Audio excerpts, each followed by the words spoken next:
A graça e a paz, nosso Pai, nosso Senhor Jesus. Amém? Aleluia.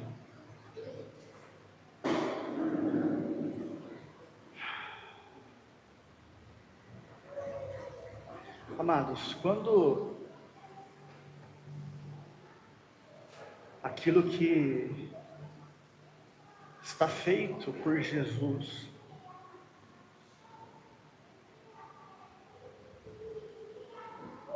se torna feito dentro de nós, inevitavelmente vai se manifestar como feito através de nós. Quando o feito se torna feito, ele vem à existência como feito de verdade.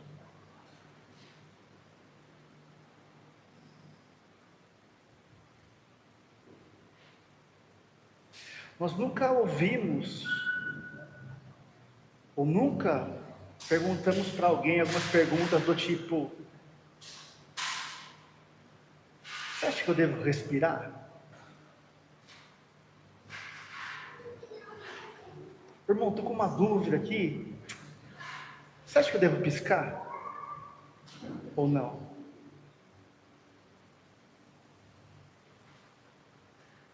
Você acha que eu devo espirrar quando vem algo no meu corpo intruso ali no nariz? Você acha que eu devo espirrar ou não? O que eu faço?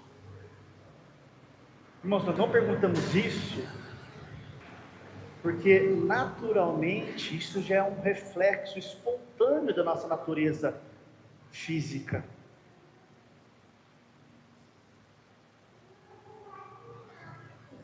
As coisas de Deus, o que está feito no nosso espírito, elas têm que se tornar em nós cada vez mais essa mesma simplicidade e dimensão. Por isso que quando a gente pergunta para alguém ou se pergunta algo sobre a palavra, é só uma condição temporária ainda, de nós não estarmos ainda presos, enraizados naquela verdade. Irmão, você acha que eu devo ou não devo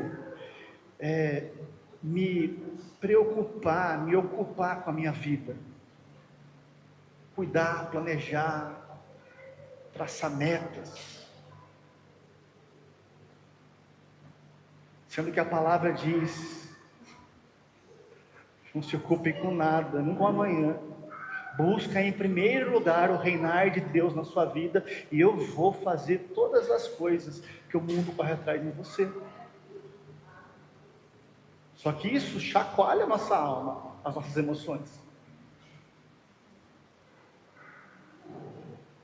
Isso só revela que eu ainda preciso de algo, que é o que o Espírito Santo vai trazer um pouco mais de entendimento para a nossa manhã.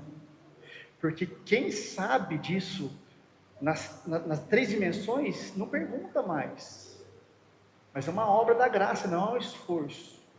Irmão, você acha que eu devo ser alguém generoso, semear aonde quer que o Espírito Santo me dirija? Essas perguntas geralmente vêm quando uma circunstância contrária se mostra. Eu até estava caminhando, agora se levantou algo que está afrontando a direção do Espírito na minha vida. E agora, irmão, o que eu faço? Você acha que eu devo continuar sendo generoso, semeador? A palavra de Deus diz que aquele que semeia sobre bênçãos colherá. É uma revelação, é uma direção, não é na mente, não é num sentimento, é uma busca. Ele vai te potencializando, ele promete: e eu vou aumentar esse potencial em você, para que você tenha tudo, sempre, para transbordar nesse mundo. Só que quando a situação contrária, o engano da circunstância te levanta, e agora? Irmão, você acha que eu devo ir no médico, fazer um tratamento, tomar um remédio na farmácia?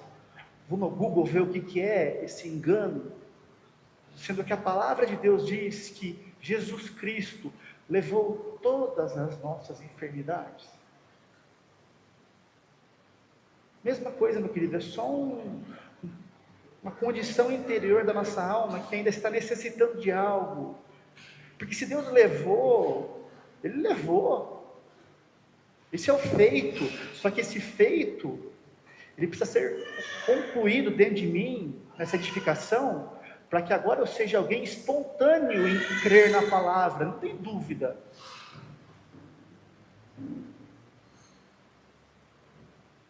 É para isso que a fé foi dada para nós. Amados, o objetivo master da fé, que está lá em 1 Pedro, capítulo 1, verso 9, é a salvação das vossas almas. A fé e o Espírito Santo nos foi dado para nós salvarmos as nossas almas, as nossas crenças, renovar a nossa mentalidade, porque o nosso espírito já foi salvo por Jesus. E o nosso corpo, quando ele voltar a segunda vez para nos buscar, vai ser glorificado, 100% santificado por ele também. Mas nós temos o privilégio de, enquanto caminhando aqui, podermos usufruir daquilo que nós já somos, eternos. Podemos nos antecipar, manifestando o céu nas nossas realidades, mediante a fé. O que falta na nossa alma, quando esses enganos circunstanciais externos tentam nos tirar da palavra, é uma coisa chamada esperança.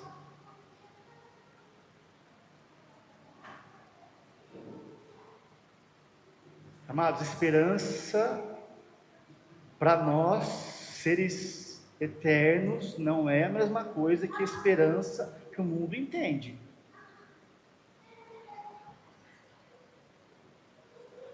Quer ver a diferença? Eu tenho esperança que hoje à tarde não vai chover, porque eu tenho um compromisso numa área externa lá e eu não gostaria que chovesse. Então, eu tenho uma esperança que não vai chover. Só uma esperança, amados, mas pode se cumprir ou não. Essa não é a esperança que está no grego, elpis, a esperança do crente. A esperança do crente é uma expectativa de uma certeza. Por exemplo, eu tenho esperança que depois da noite de hoje, amanhã vem outro dia. É uma expectativa. Aquilo vai acontecer. Aquilo está estabelecido. A gente experimenta essas coisas que funcionam na criação, na natureza, nas estações, dia, sol, semeadura, colheita, com uma simplicidade há tanto tempo que a gente perde, às vezes, a sensibilidade em ver como isso é grandioso. Amado, o seu coração está batendo por causa de Jesus. A Bíblia diz que é Ele que sustenta todas as coisas. Ele é o verbo, Ele é a palavra que foi liberada. Tudo que funciona, o universo, tudo que a ciência tenta descobrir, mensurar, está sendo sustentado pelo verbo de Deus. Isso é eterno. A esperança para nós hoje, ela é um misto de duas coisas. A fé nos foi dada para que a gente, além de conhecer as promessas, todo mundo sabe ouvir as promessas.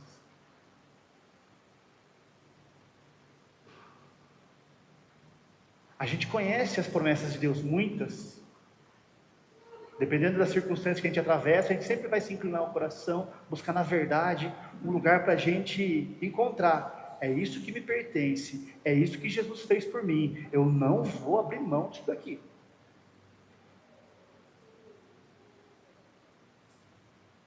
As promessas. Só que além de conhecer as promessas de Deus, que a maioria dos irmãos conhece, mas quando entra na experiência, é preciso você conhecer o Deus das promessas. Esperança é uma revelação do que foi prometido e o juramento que Ele mesmo colocou em xeque nele mesmo, para que fosse um direito seu e meu. Amados, a Bíblia diz que nós somos devedores, não mais à carne, não mais ao natural, mas ao Espírito, para vivermos uma vida em Deus tal que Ele se manifeste. Mas não é uma dívida que tem a ver com a gente pagar Ele, tem a ver com a gente usufruir de algo que Ele fez e custou caro. A fé que salva a nossa alma, ela vai criar uma condição interior em nós de convicção da promessa que foi liberada, mas do Deus que jurou por Ele mesmo que aquilo se concretizaria em Cristo. Essa esperança, quando ela vai se firmando dentro de nós, de fé em fé, ela gera uma convicção, uma ousadia, uma teimosia. Amados, a fé é teimosa, mas não é na carne. Assim como para mim é estranho não piscar, eu nem fico pensando mais nisso. A palavra vai nos ganhar a tal ponto nessa vida de edificação, que a espontaneidade do crer vai ser algo simples. Essa é a nova vida em Cristo, a nosso dispor, a nosso favor. Vamos ouvir a palavra lá em Hebreus, capítulo 6, verso 13. Sim, está escrito: porque quando Deus fez a promessa a Abraão, como não tinha outro maior por quem jurar, jurou por si mesmo, dizendo: certamente abençoando te abençoarei, e multiplicando te multiplicarei. E assim, esperando com paciência, alcançou a promessa. Verso 16: porque os homens certamente juram por alguém superior a eles, e o juramento, como confirmação, é para eles o fim de toda contenda, de toda dúvida. Pelo que, querendo Deus mostrar mais abundantemente a imutabilidade do seu propósito aos herdeiros da promessa, se interpôs com juramento, para que por duas coisas imutáveis, nas quais é impossível que Deus minta, tenhamos a firme consolação, nós, os que pomos o nosso refúgio em reter a esperança proposta, a qual temos como âncora da alma, segura e firme, e que penetra até ao interior do véu, onde Jesus, nosso precursor, entrou por nós, feito eternamente sumo sacerdote, segundo a ordem de Melquisedeque. Aleluia. Vamos destrinchar um pouquinho tudo que está aí. Primeiro ponto, amados: quando Deus fez a promessa a Abraão,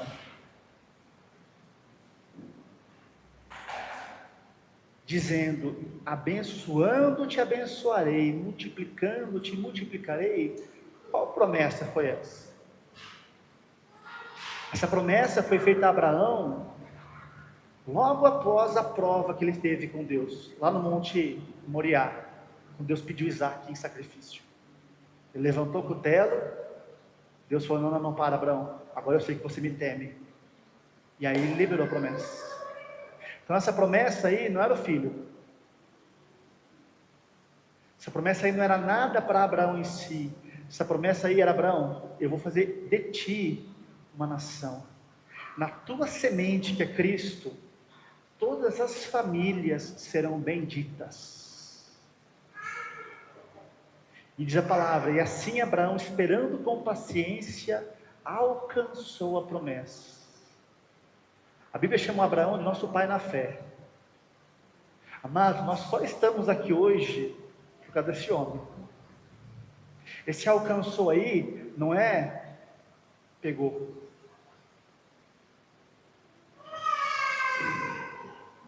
Se alcançou aí, é alguém que pega uma flecha, atira e acerta o alvo. A promessa que foi feita em Abraão aqui nessa ocasião, não tem a ver com ele em si, embora ele era plenamente abençoado. Tem a ver com o propósito superior de Deus de fazer nós, todos que colocamos a nossa esperança em Jesus Cristo, abençoados, assim como já era o crente Abraão. Por causa da resposta de fé dele, ele disponibilizou o mover do Espírito que trouxe Jesus Cristo na terra. Por isso nós estamos aqui hoje. Mas o interessante é que Deus liberou uma promessa. Você promete que você vai fazer algo por mim? Eu prometo. Ah, então tá bom. Naturalmente a gente vê isso no dia a dia, mas você jura? É a mesma coisa, querido. Você prometeu? Eu prometi, mas quem que vai fazer? Eu prometo que mal nenhum te sucederá na sua vida. Eu prometo que um dia eu vou colocar você num lugar plenamente abençoado. Promessas.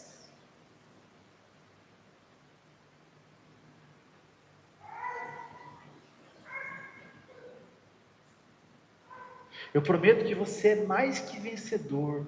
Promessas. Aí a pergunta que vem é, mas quem que vai cumprir isso? Esse é o juramento. Abraão, abençoando, se vira?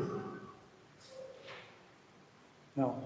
Abençoando eu a ti, eu mesmo vou cumprir aquilo que eu liberei. Eu juro por mim mesmo, não existe nada mais seguro do que isso, meu irmão. É isso que a gente não tem no início, a convicção. Para nós, na nossa infância, quando alguém falava assim, eu juro pela minha mãe, era o auge. Não sei quantos tiveram essas experiências na escola. Tanto que a gente tem até medo de jurar pela mãe. Se a gente jurasse pela mãe e era uma mentira, ela morria. Essa era a lenda. Mas era um temor. Amado, você não está entendendo. O Criador de todas as coisas disse, eu juro por mim mesmo, que tudo que eu liberei é verdade a teu respeito. Duas coisas imutáveis, as quais é impossível que Deus minta. Quais são essas duas coisas? Eu te abençoei.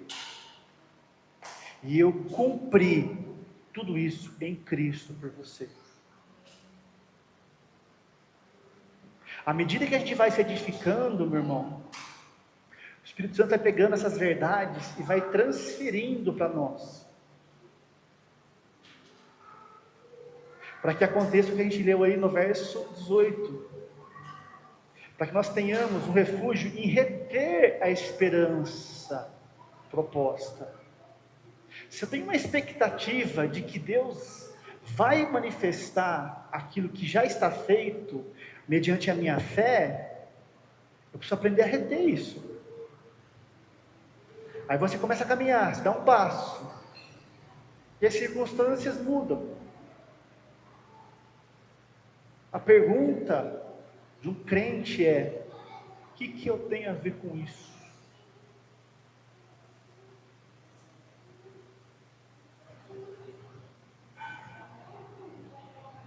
A esperança nossa é a bênção e o Deus que jurou por Ele mesmo. Isso vai gerar em nós um comportamento de ousadia, de teimosia, na fé, que vai, segundo está em Hebreus, ancorar a nossa alma num lugar, e você não sai dali mais.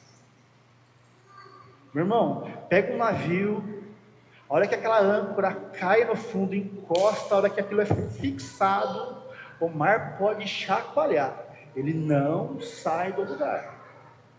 É essa ancoragem, essa convicção gerada pelo Espírito, não é uma teimosia carnal, não é eu vou tentar Deus na minha capacidade, não é isso, amados, a gente vai perecer aqui.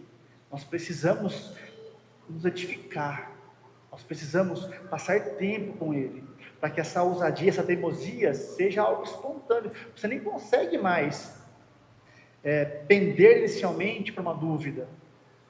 Amém. A hora que o mar se agita, fala, opa, espera aí. Eu estou ancorado num lugar, Deus começou a manifestar dentro de mim, e um comportamento vivo nasceu, aqui a glória certamente vai começar a pesar. Amados, guarda isso, aquilo que está feito no Espírito, à medida que você vai se edificando com o Espírito Santo, passando tempo com a palavra, orando no Espírito, de fé em fé, vai ser transferido para dentro de você, e você vai ser alguém agora que pensa o que Deus pensa. Isso fatalmente vai nascer um comportamento.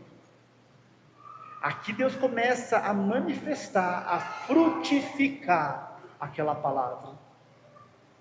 A única estratégia de Satanás é chacoalhar o mar.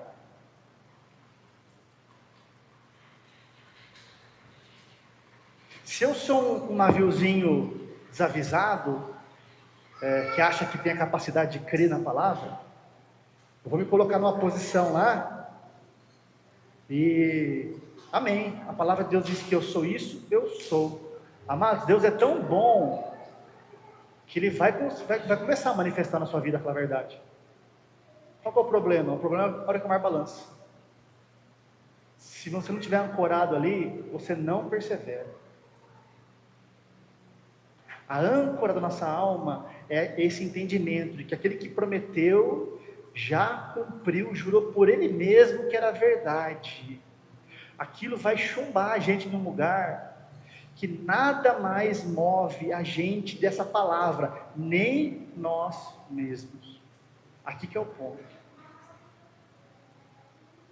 Quando a incredulidade é arrancada do nosso coração, meu querido, pelo Espírito Santo, você desaprende a duvidar. Você desaprende a questionar. Quando tu está colaborando, e é esse o alvo, é essa vida abundante, é isso que Deus tem, mas existem os processos, existem as provas dessa fé, para que você saiba se você está ancorado no Espírito, ou se você está tentando ainda viver na sua capacidade, em Deus.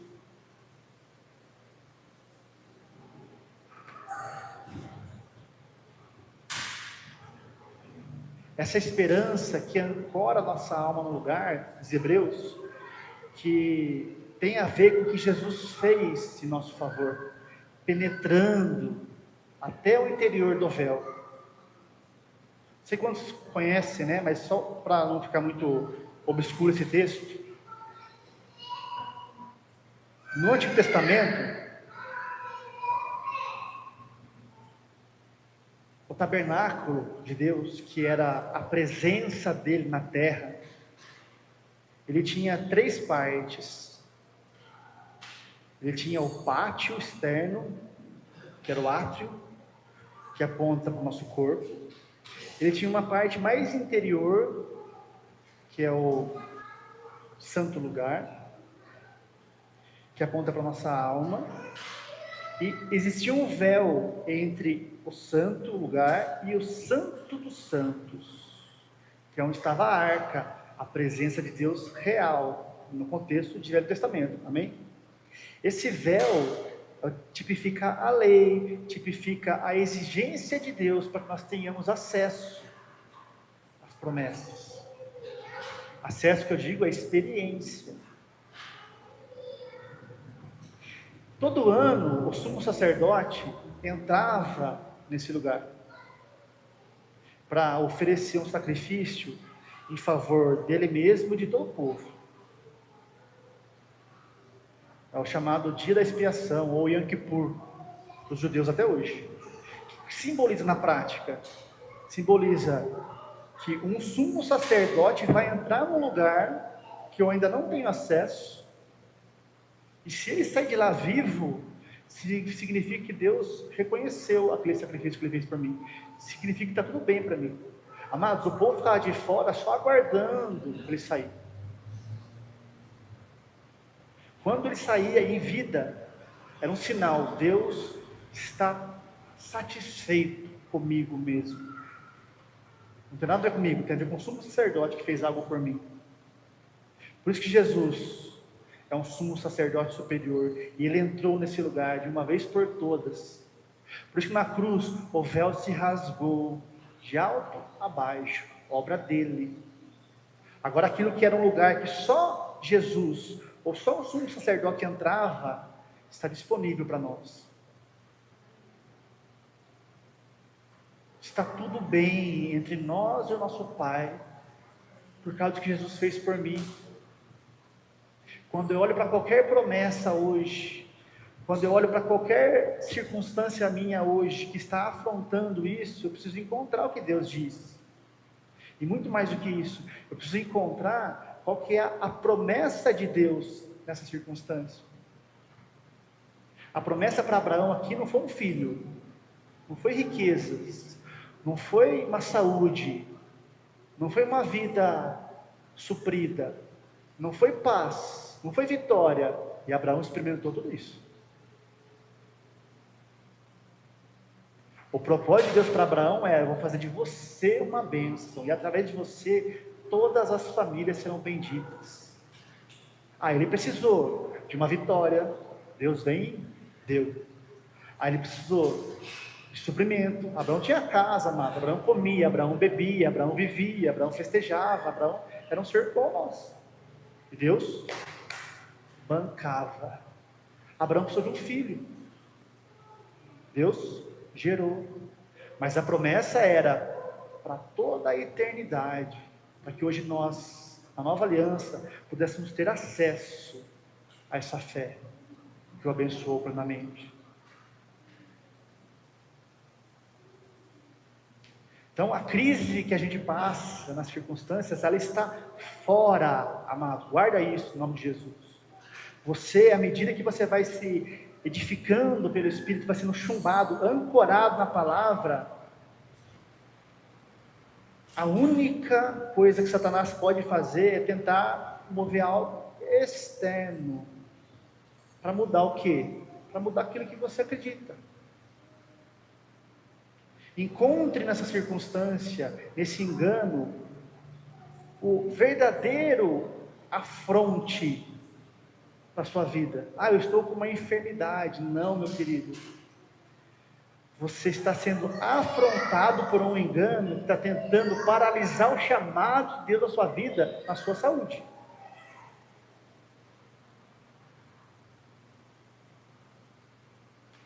Eu estou passando uma dificuldade financeira, agora eu preciso focar nisso. Não, meu querido, é uma distração do inferno, para que você pare de focar naquilo que é o propósito, que é a promessa completa, e cuide daquilo que Deus disse: eu já cuidei. A gente precisa se fixar na palavra, se ancorar na palavra, para que Deus consiga manifestar.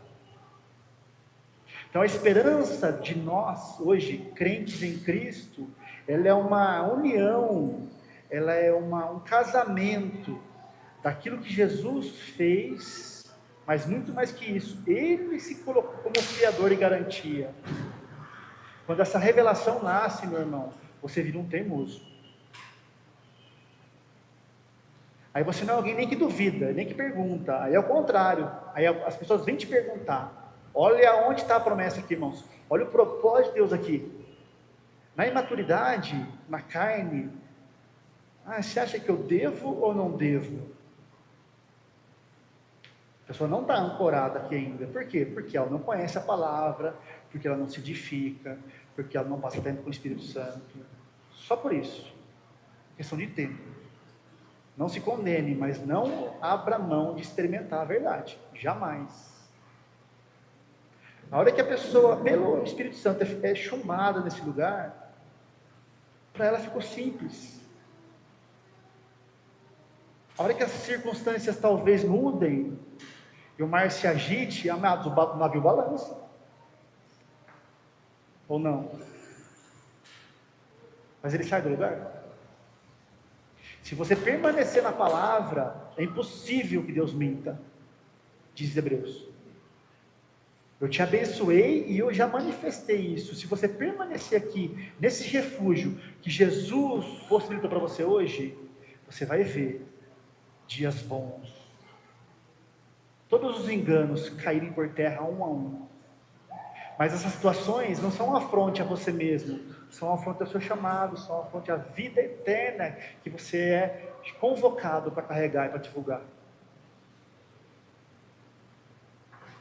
O ego, meu irmão, a velha natureza, ela não quer sentir dor. Ninguém quer sentir dor. Mas alguém que é muito vivo ainda em si mesmo, a primeira coisa que incomoda ele é essa situação. A primeira coisa que incomoda ele é essa escassez. A primeira coisa que incomoda ele é essa situação na família. Por quê? Porque está me afrontando. Não, meu querido, não está te afrontando. Está afrontando o seu chamado. Amor. Essa é a veia. Não tem a ver com você, não tem a ver comigo. Tem a ver com Cristo em você. A hora que você encontra esse lugar, essa vida de intimidade, Ele vai te ancorar, na verdade. Ele vai manifestar tudo que aquela palavra contém.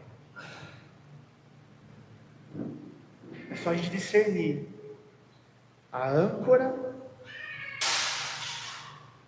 e a prova dessa situação para que eu seja ainda promovido na fé.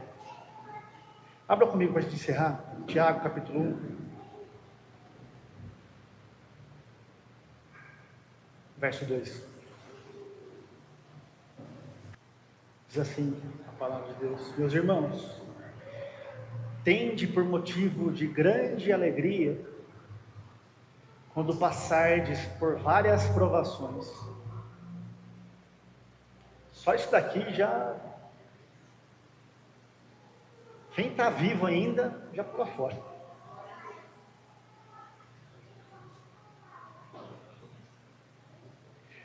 De novo, na versão literal do texto tradicional, mas está assim, ó: como motivo de toda a alegria, estimai, ó irmãos meus, quando chegardes a ser cercados ao redor por provações várias. É ao redor, não é em você. Lembra? Está tudo fora. Em Cristo, nada disso existe, são enganos. As provas são externas. Para quê? Para que você saia desse lugar. E o que te mantém aqui? A âncora, a revelação que vai sendo acrescentada nesse processo. Tem de motivo de grande alegria. Alegria não é felicidade. Felicidade é um sentimento, tristeza é um sentimento, alegria é um fruto do Espírito, um contentamento que, independente do que está fora, te mantém com satisfação na palavra. A gente começa a entender tudo que Jesus disse. Você quer vir após mim? Ó, toma a sua cruz, negue-se a si mesmo. Se desconstrua, se edifique no Espírito, porque ninguém tem felicidade e alegria em passar por provação. A gente foge disso. O Espírito Santo vem e fala assim: viu, quando você estiver cercado por alguma prova, jubila. Isso vai acontecer como? Por esforço? Não, meu querido. Isso vai acontecer quando Ele colocar a âncora em você na palavra. Quando você estiver ancorado ali e uma circunstância externa tentar te provar, você vai levantar as suas mãos, vai começar a louvar o teu Pai, a adorar pela verdade. Por quê? Porque aquilo não vem para te destruir, vem para te promover, para te levar num novo nível de entendimento, de fé, de experiências com Deus. Vai aumentar o nosso cálice, nosso propósito. E o transbordo vai ser muito maior no amor. Mas se alegre, diz Tiago, sabendo que a prova, verso 3, da nossa fé, produz paciência. Tenha, porém, a paciência, a sua obra perfeita, para que sejais perfeitos e completos, sem faltar coisa alguma. E se algum de vós tem falta de sabedoria, olha a chave aqui, meu irmão. Você está cercado por uma prova, seja ela em qual situação for. Cada um aqui está sendo, talvez, afrontado por Satanás em algum engano, em alguma área da vida. Mas nós temos o Espírito Santo. Então, Tiago diz assim, ó, você tem falta de sabedoria. Você não tem falta de nada externo, você não tem falta de paz, você não tem falta de recursos, você não tem falta de saúde, você não tem falta de nada que Jesus te deu. Você está precisando de sabedoria em enxergar essas circunstâncias como Deus vê.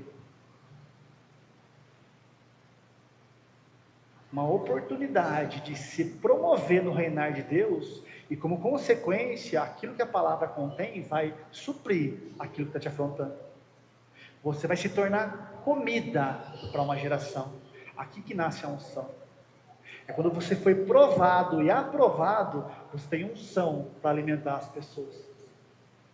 Você conhece o versículo, amém, o Espírito Santo usa, mas você conhece o versículo, você conhece quem jurou, aquilo gerou em você uma convicção, a prova veio, a âncora estava lá, você não arredou o pé da palavra, e Deus conseguiu manifestar uma glória tal, que aquilo sacode o inferno na vida das pessoas. Essa é a sabedoria de Deus. Percebe, irmãos, como a gente aprende ao contrário? Eu vou na igreja porque eu preciso disso. Eu vou na igreja porque eu preciso daquilo. Eu vou na igreja porque eu preciso daquilo outro. Eu vou na igreja porque eu estou numa situação assim. Eu vou na igreja porque eu faço uma campanha, eu me dedico. Isso é tudo carne. Tudo carne. Deus não se ofende com isso. Ele se alegra porque você está mais perto dele. Amém. Só que ele precisa te colocar no lugar certo. Sabedoria. Quando Cristo funciona em você, tudo isso aí que de fase em fase da vida, às vezes você precisa, já está resolvido e se manifesta. Mas o escritor continua: peça a Deus que a todos dá liberalmente, e não o lance em rosto, e ser-lhe-á dada. Peça, porém, com fé, não duvidando, porque quem duvida é semelhante à onda do mar, que é levada pelo vento e lançada de uma parte para outra parte. Verso 7: não pense tal homem que receberá do Senhor alguma coisa. Verso 7 de novo, amados: não pense tal homem que receberá do Senhor alguma coisa.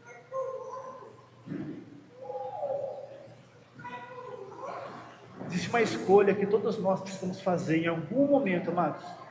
Você quer conquistar ou você quer receber de Deus?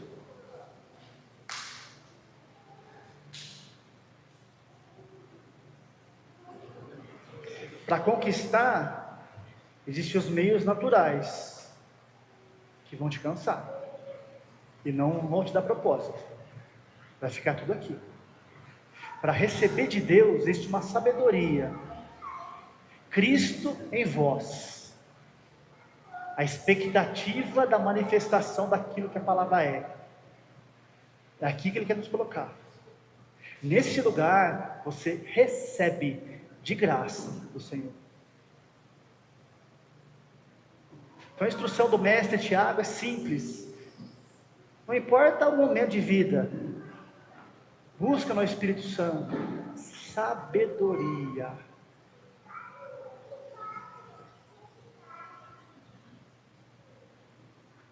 Peça com fé. Pediu, comece a agradecer. Esquece em saber como que aquilo vai se revelar em você.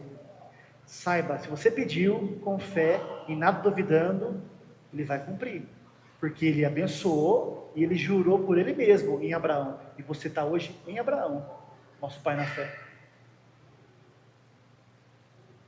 Porque quem duvida é semelhante à onda do mar, que é lançada de uma parte para a outra, do espírito para a carne. Olha a inconstância aqui, amados. Da fé para a incredulidade.